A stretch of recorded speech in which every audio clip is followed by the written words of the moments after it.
Hello. If you know me from my short videos and you have subscribed to me, thank you so much, and welcome to my first long format video on YouTube regarding fragrances. Lately, life has been throwing a lot of things at me and it hasn't been easy, so I just didn't want to stay and take out those short format videos that they are very forced. Of course, I will continue doing them, but they feel very forced, like you have to say so many things in such a small amount of time, because especially for TikTok, they have to be short enough for people to not get bored, because the attention span on TikTok is like 3 seconds. So I decided to make a longer format video. So I will sit down with a cup of coffee. I'm sitting on my bed. Although my lighting is not perfect, so you will have to excuse that. This is the first time that I'm doing this, so we will see in the future. So I said I will sit with a cup of coffee, and you can do it too, and let's sit and chat today about Yara Elixir from Latafa.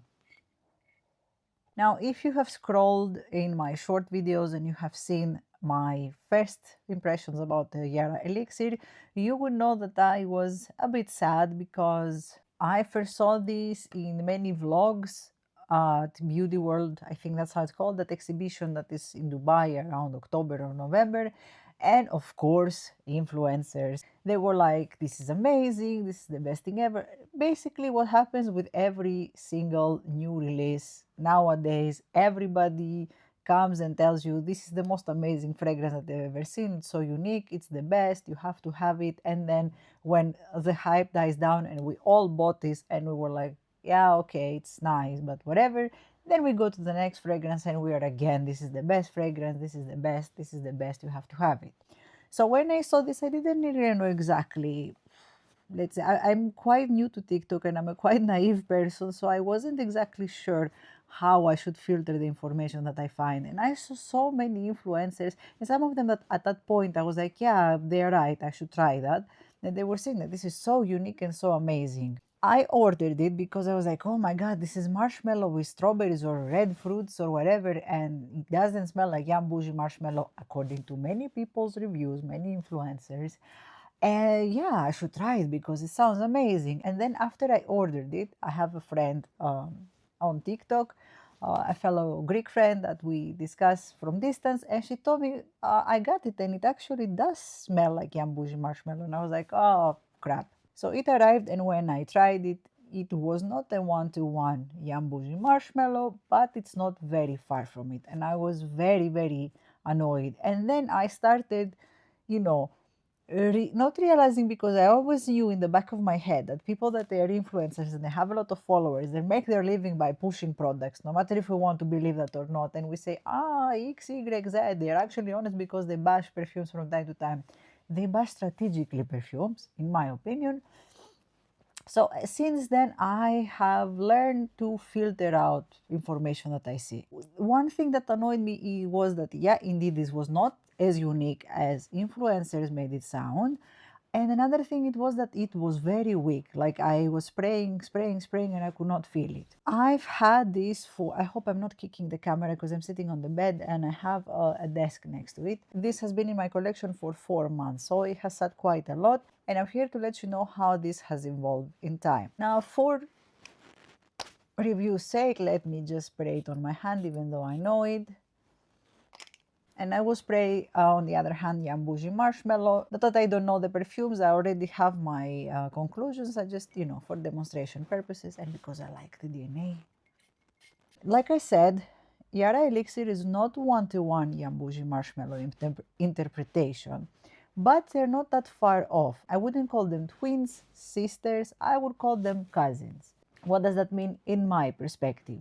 That Yara Elixir does resemble to the Yam Bougie Marshmallow DNA, but it's not 100%. Now, is it different enough to have both? They do have some differences. It's not like I said, it's not like they're dupes. They're not necessarily redundant if you have both in your collection, but they're not two completely different perfumes. For me, like I said, I still stand by my opinion. This is a combination of the Yara original, the light pink one, the fluffy, flowery, powdery one, plus Yam Bougie Marshmallow, plus I cannot think of the top of my head, it's one of those Valentino Borni Roma but I cannot remember which one. I think the Donna one. I'm not very sure. What makes a lot of difference between these two is, I think, the fruity aspects. So let me see. So Yambuji marshmallow has, and sorry because I'm looking at my laptop, it has Italian lemon, strawberry, and coconut, and some raspberry, while Yara Elixir has blackcurrant, and you can see the difference. And I think this is why some people also say that this reminds them a little bit of the Yara candy, because Yara candy has blackcurrant as well. So I can see why some people would say that this resembles also to Yara candy, while others would say, like I say, this reminds me more of the Yara original. So this is the main difference. This one is a bit deeper, I would say, because this one is a bit more, if that makes sense, like happier, because is the lemon and the strawberry, they are lighter fruits than the blackcurrant. The blackcurrant is a bit deeper, at least how it is interpreted here. Another difference between these two that makes this one airier, like a lighter perfume, is that this one has ambroxan. So this one feels a bit deeper, a bit thicker. Like imagine if you would have two syrups. One is like a strawberry lemon, a slightly watery one, and this one is a bit of a thicker blackcurrant type of syrup, but they have similar bases. A perfume that has ambroxan and fruits, it will not be a very heavy perfume. Now, neither this one is a heavy perfume, but like I said, it's a deeper one. Now, what I wanted to say is that this one is not weak anymore. When I first got it, I sprayed and I sprayed, and it was just, evaporating from my skin. I couldn't smell what it was supposed to smell like. But after 4 months, I noticed that at least on clothes, it has good longevity. And similarly to most of my Yambuji marshmallow fragrances, they usually don't last on my skin, with some exceptions that I have that I have mentioned in my short videos. But they do last on clothes normally. And this one is a good example. This one lasts quite well on clothes, and I even tested it recently just to make sure that I have my conclusions done. So the longevity, at least on clothes, is not an issue, and neither the strength. So if you spray like I do, like 20 sprays all over the body, I know it might sound weird for some people, but that's how I use my perfume. If I want the scent to be distributed all over, I will spray on my pants as well, on my shoulders, in my hair. So 20 sprays for me is like a standard thing for a perfume. And when you spray like this, you will definitely feel the perfume throughout the day on your shirt. So like I said, longevity on clothes is not an issue anymore. If you could ask me, look, Ileana, I don't want to give, this is going for 160 euros, I believe, where I live. And this one is now 25, maximum 30, depends where you find it. Like, if I get this one, will it satisfy my thirst for this one? And in my opinion, not necessarily, because they're not that similar. They are similar, but they're not that similar, if that makes sense. So imagine the molasses with the brown sugar. So they are quite similar, right? They are very close to each other. One might be like the drier version of the other, but they don't smell or taste exactly the same. So they are quite similar, but then again, at the same time, not close enough.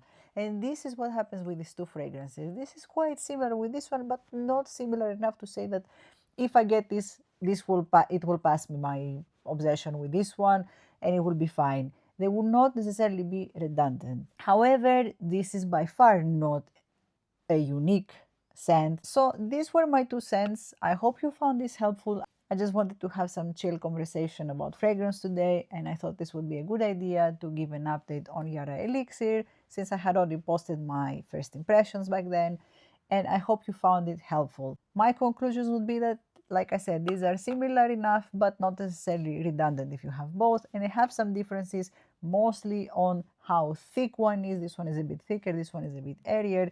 This one has the blackcurrant, and this one has the strawberry and the lemon, so it makes it like a lighter scent.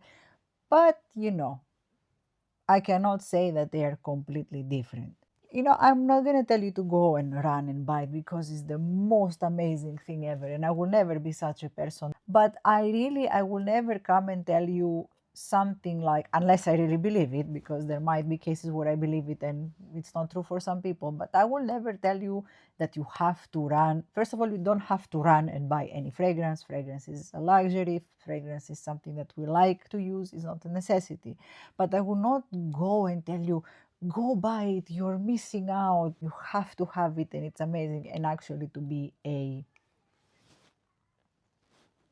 it's not a bad perfume, but it's not groundbreaking. Like I said in my first impressions, that part didn't change for me. Is it a pretty perfume? Oh, it's a very, very pretty, very girly perfume. You feel like I don't know, like a small princess, a young princess when you're wearing it, because it really smells like its color. I know a lot of people say that on YouTube, but I understand what they mean. This smells like this color, like it's pink, it's girly, it's cute, it's everything. But it's not a necessity, like you don't have to have it in your collection. It's just okay. It's not the most unique scent out there. I'm okay that I have it in my collection. Do I consider that I would have missed out if I didn't buy it? Not really. I don't think you're missing out.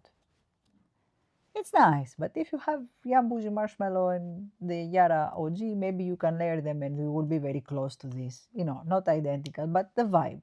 I hope you enjoyed my video. Please let me some feedback in the comments. I want to know if you like this type of format, if you want it to be more structured. Like I said, I didn't have a plan today. I just wanted to sit down and forget some things that are going on around me and just dive into something that gives me some happiness, which is perfume, and maybe connect with people on the internet that they have the same passion like I do about fragrances, and make me forget a bit some difficult times. So yeah, so let me some feedback in the comments. Let me know if you like this format, anything you want, or a specific subject you want me to talk about. If you want it to be more structured, obviously if I do this again, I plan to have some more structure. I'm planning to make a video about vanilla fragrances. I had this planned, and I also was requested by a subscriber here to talk about different vanillas, how they are, discuss their differences, and I have more ideas in my head that I think they're better for longer format videos, because I am quite a nerd myself. So when I am passionate about something, and I don't just like to just collect things and buy them and try them and smelling them, but I generally like to learn about things and to have information, what are different types of vanillas, what might be a different, what are the different types of musk. This is another idea that I have in my mind, and things like that. I'm not going to keep you anymore. If you stayed until the end, thank you so much. If you're not subscribed, I would really appreciate a like and a follow and subscribe. And I'm here to have some fun and talk as honestly as possible about fragrances, because I think we live in a world that if we are passionate about something, there is always some type of community in social media that will make us even more obsessed about it, and we have to just buy and buy and buy. And a lot of times we put our trust in people that we think, oh, they are honest, they want the good for us. But people are also, they have a human side, and they will tell you things that a lot of times I consider they also know not to be true. I'm not going to get into this a lot, but I promise you that I will be here, a corner of honesty. I will tell you something. We will not always agree. I can tell you that. Fragrance is subjective. There might be fragrances that I like and you don't. There might be fragrances that I smell them differently than you, but I will always be honest with you and tell you what I personally believe and what others have shared with me about fragrances. So thank you for sitting with me today. Let me know anything you want in the comments, and I will talk to you in another video. My name is Iliana, and it was nice talking to you today. Bye.